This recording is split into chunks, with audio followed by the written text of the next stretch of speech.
How to install the Be Seen Lights to your Brompton G Line.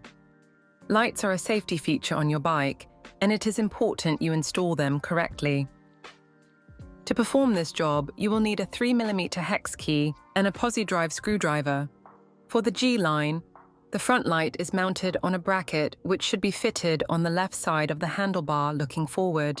Fit the light mount on the light bracket, aligning the holes, then secure in place, tightening the 2 screws with a posi drive screwdriver. Slide the light bracket on the handlebar next to the left brake lever. Tighten in place using a 3mm hex key. Before fitting the light, ensure you are happy with the angle of the bracket, then tighten the clamp fully. To attach the light, place it onto the mount.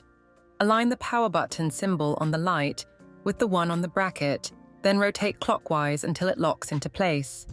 The rear light attaches to the bike underneath the saddle. For compatibility reasons, this must be a Brompton branded saddle. Fit the mount into the groove on the underside of the saddle, then secure in place, tightening the screw using a 3mm hex key. To attach the light, place it onto the mount. Align the power button symbol on the light with the one on the bracket, then rotate clockwise until it locks into place. For detailed information on modes, run time, and how to charge the lights, click on the link in the description.